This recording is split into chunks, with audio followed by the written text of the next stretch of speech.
మోకాళ్ల నొప్పులు, gas, gut health వంటి సర్వ రోగాలకు నివారణి అరుణ యోగా ఆముదం. అన్వేషణ కావచ్చు, ఇలాంటివన్నీ రిలీజ్ అవ్వాలి అనే దాంట్లో ఏది ఫస్ట్ ప్రయారిటీ, ఫస్ట్ నేను చూడాలనుకుంటున్నాను ఇప్పటి స్క్రీన్ మీద అంటే?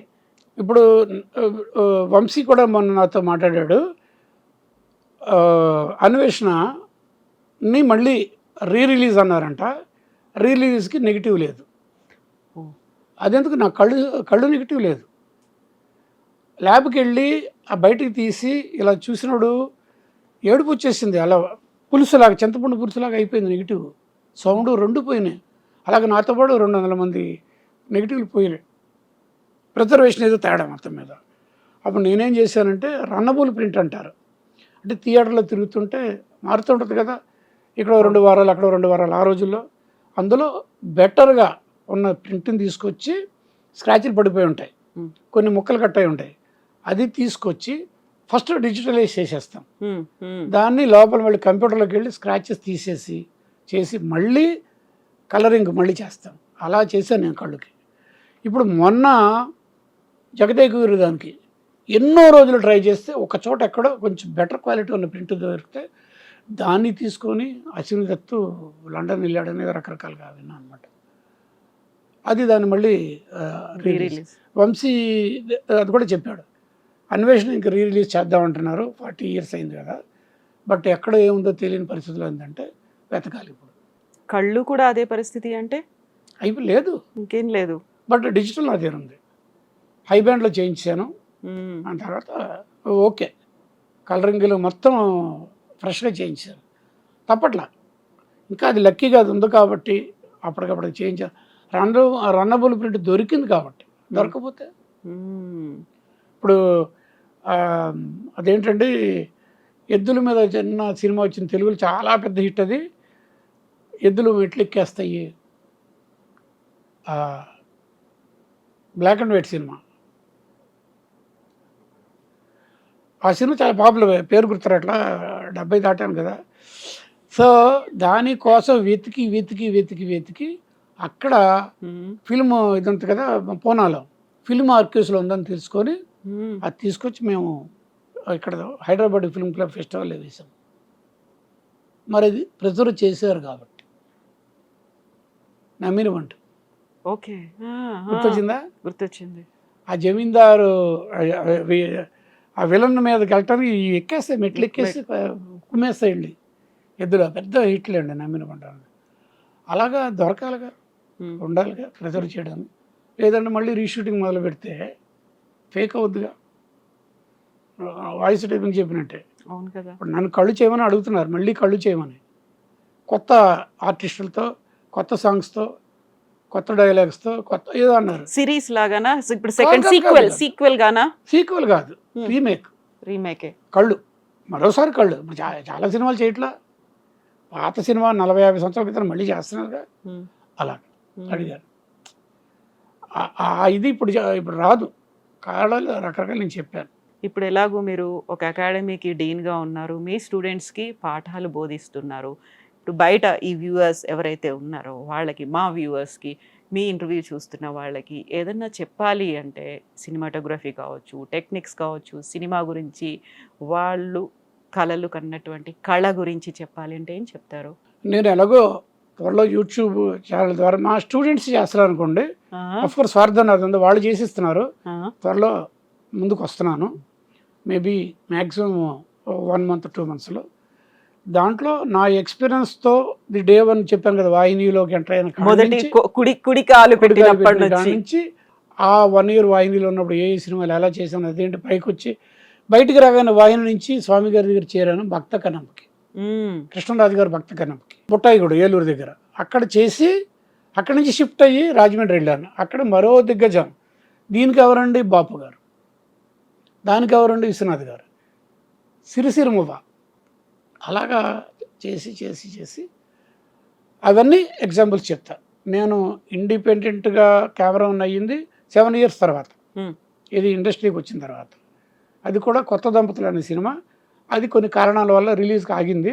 అప్పుడు మగమహారాజ్ అనే సినిమా ముందుకు వచ్చింది, చిరంజీవి హీరోగా. అలాగే నా కెరీర్ కొంచెం మంచి ఊపు అందుకుంది.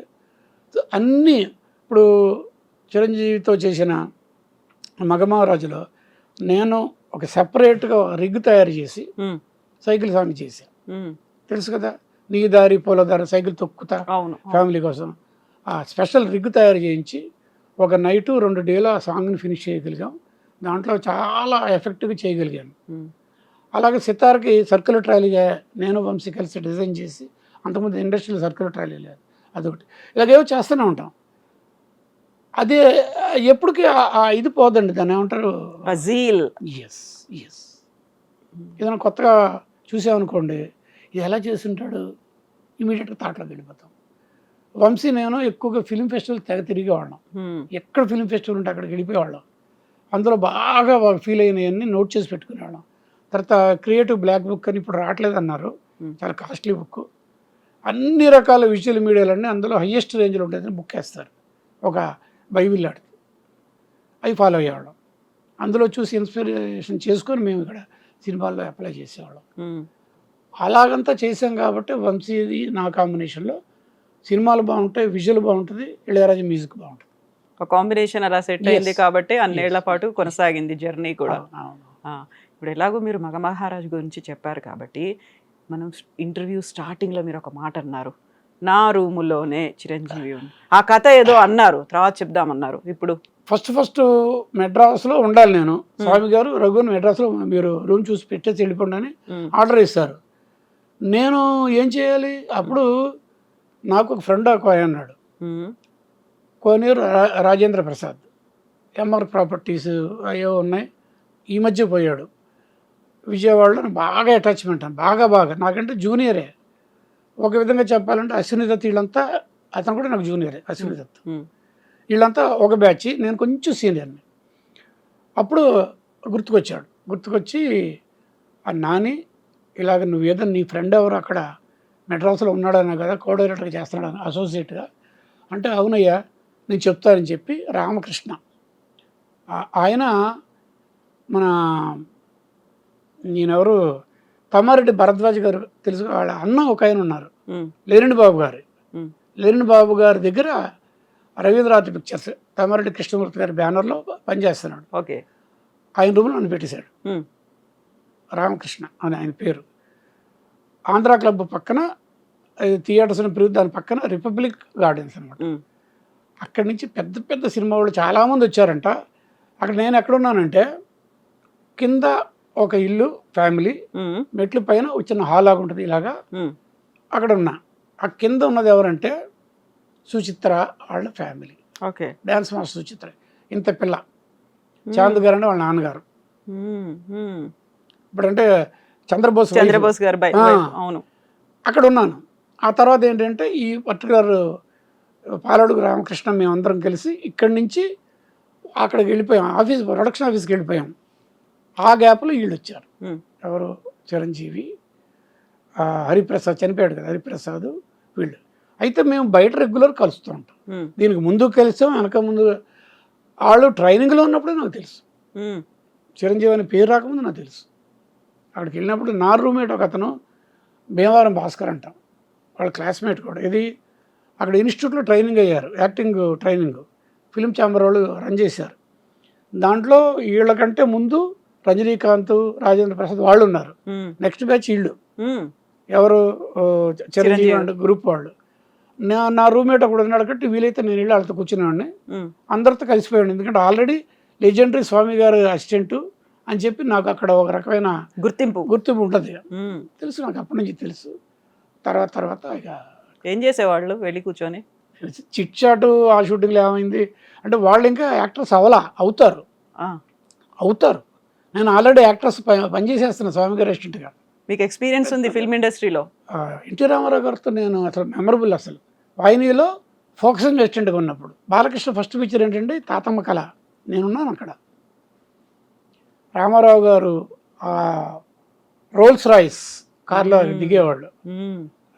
దిగినప్పుడు సరదా మనకి, కెమెరా అంతా రెడీ చేసేసి ఆ ఫ్లోర్ ముందు ఆయన చాలా స్ట్రిక్ట్గా టైమింగ్ ప్రకారం వచ్చేస్తారు. వచ్చే టైంకి గబుక్కుని వెళ్ళి నిలబడేవాడిని. కారు దిగానే నిలబడితే ఇక్కడ చెయ్య ఇచ్చేవాడిని అనమాట.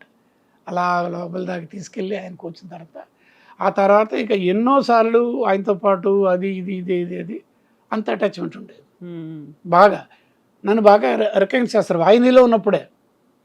తర్వాత అప్పుడు అశ్విని దత్తు, నేను వాహినిలో ఉన్నప్పుడు అశ్విని దత్తు ప్రొడ్యూసర్ అయిపోయాడు అదే సినిమా. దానికి ఎన్టీ రామారావు గారు హీరో, అశ్విని దత్ ఏమో ప్రొడ్యూసరు, నేను ఫోకసింగ్ అసిస్టెంట్.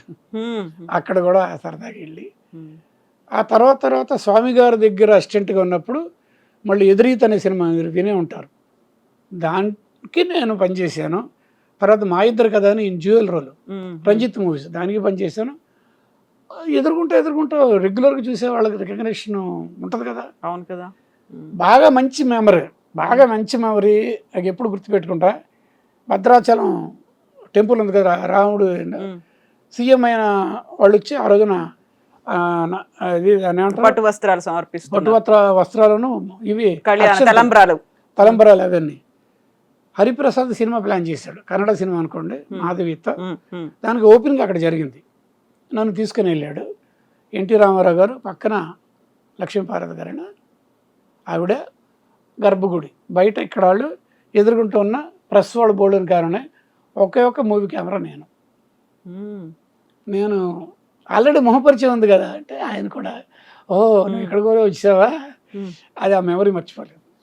ఆయన సీఎంగా రాముడు గారి అంత డిస్టెన్స్లో ఇక్కడ కేవలం మధ్యలో నేను కూడా. And for more videos, Please subscribe to iDream. Please subscribe to iDream. Please subscribe iDream. And please subscribe to iDream.